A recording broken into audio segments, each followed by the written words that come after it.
چالو کر دی. بسم اللہ الرحمن الرحیم نحمده ونصلی ونسلم علی رسولہ الکریم اما بعد. محترم سامعین و ناظرین، حکیم الامت مجدد الملت حضرت تھانوی رحمۃ اللہ علیہ علماء دیوبند میں حضرت کا بہت بڑا مقام ہے. حضرت کی تصنیف ماضی قریب کے ان علماء میں سے ہیں جن کی تصنیف سب سے زیادہ ہے. تقریباً ہر فن میں حضرت کی کچھ نہ کچھ تصنیفات ہیں. حضرت کی کچھ تصانیف ایسی ہیں، کتابچے ہیں یا کتاب ہیں، جن پر دوسرے لوگ بالخصوص رضا خانیوں نے کچھ نہ کچھ حکم لگایا ہے. حتیٰ کہ رضا خانی کے بانی اعلیٰ حضرت یعنی مولوی احمد رضا خان نے تو حضرت کے اوپر کفر کا فتویٰ لگا دیا ہے، اور ان کے متبعین کا بھی یہی کہنا ہے کہ حضرت کے کچھ عبارات سے کفر لازم ہوتا ہے.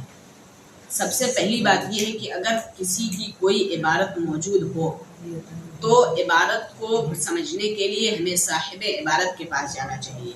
اگر کسی نے کچھ لکھا ہے تو اس کا مطلب کیا ہے، اس کے لکھنے کا مقصد کیا ہے، یہ ہمیں اس سے جا کے خود پوچھنا چاہیے. ہمیں اپنے آپ سے اس کی توجیہ نہیں کرنی چاہیے. یہی سب سے بڑی غلطی احمد رضا خان کی بھی ہے اور رضا خانیوں کی بھی ہے کہ اگر آپ کو حضرت کسی کتاب پہ اعتراض تھا، حضرت کی کوئی عبارت ایسی لگتی تھی جو یقیناً غلط ہو یا اس میں کچھ غلطی کا شبہ ہو یا اس میں کچھ غلطی کا شائبہ ہو، پلہ ہو، تو آپ کو اس کے حضرت سے پوچھنا چاہیے یا حضرت کے جو متبعین تھے ان سے پوچھنا چاہیے تھا. اسی میں سے حضرت کی دو کتاب آتی ہے، ایک الامداد ہے اور اسی طریقے سے ایک حفظ الایمان ہے. ان دو عبارات کی وجہ سے حضرت پہ بہت زیادہ اعتراض ہوتا ہے. احقر کی کاوش کوشش کر رہا ہے کہ آپ کے سامنے حفظ الایمان کی عبارت کی توضیح کرے.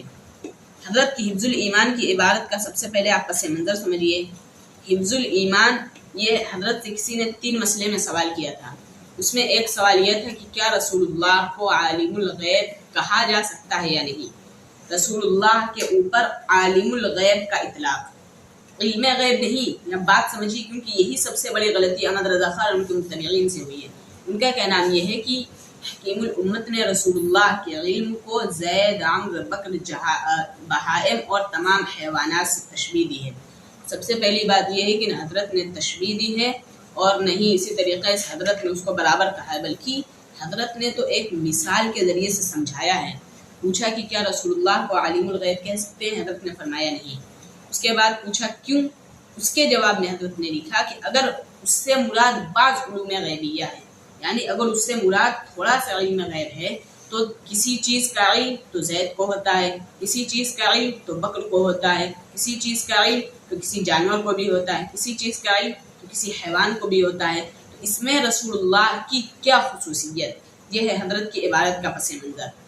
دوسری بات یہ ہے کہ اگر آپ کو اس عبارت سے کوئی اختلاف ہے اور آپ کو لگ رہا ہے کہ اس میں کچھ گڑبڑ ہے، حضرت کے اخیر عمر میں لوگوں سے شکایت کی کہ آپ کی اس عبارت سے لوگوں نے یہ سمجھ رکھا ہے. تو اس کے بعد حضرت کی جو عبارت ہے بسط البنان علی حفظ الایمان کے نام سے ایک کتاب ہے، اس میں حضرت کی عبارت صفحہ نمبر 107 پہ موجود ہے. اس میں حضرت نے بہت توضیح کے ساتھ بالکل اس بات کو فرما دیا ہے. حضرت نے فرمایا ہے میری کسی عبارت سے یہ مضمون لازم نہیں آتا، چنانچہ اگر میں اس قسم کا خبیث مضمون سمجھتا ہوں اور میرے دل میں بھی کبھی اس کا خطرہ نہیں گزرا جیسا کہ اوپر معروض ہوا، تو میری مراد کیسے ہو سکتی ہے. یعنی اگر کوئی سمجھتا ہے تو یہ میری مراد نہیں. اس کے آگے لکھتے ہیں جو شخص ایسا اعتقاد رکھے یا بلا اعتقاد صراحتاً یا اشارتاً یہ بات کہے میں اس شخص کو خارج از اسلام سمجھتا ہوں، وہ تکذیب کرتا ہے نصوص قطعیہ کی اور تنقیص کرتا ہے حضور سرور دو عالم فخر بنی آدم صلی اللہ علیہ وسلم کی. بسط البنان مع حفظ الایمان صفحہ 107.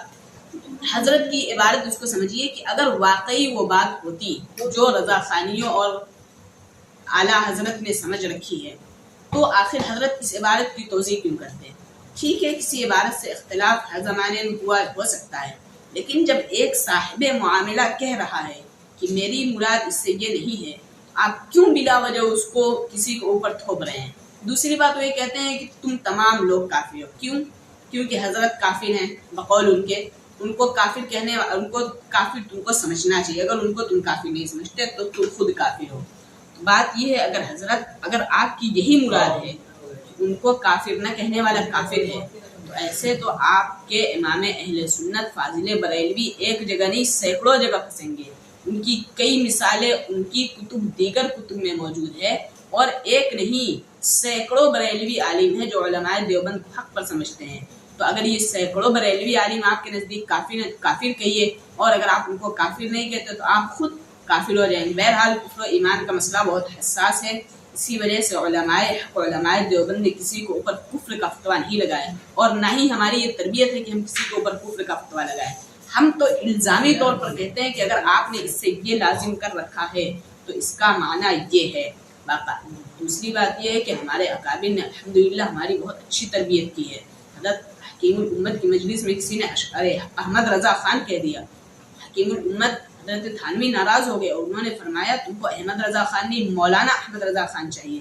لیکن ان کو دیکھیے کہ وہ ایک طرف کفر کا فتویٰ، انکار کے باوجود کفر کا فتویٰ لگائے جا رہے ہیں. تو تھوڑا سا کفر کے مسئلے کو حساسیت سے لیجئے، ورنہ آپ کے فاضل بریلوی ایک جگہ نہیں دسیوں جگہ کفر کے دلدل میں پھنس جائیں گے اور آپ ان کو نکال نہیں پائیں گے. وما علینا الا البلاغ.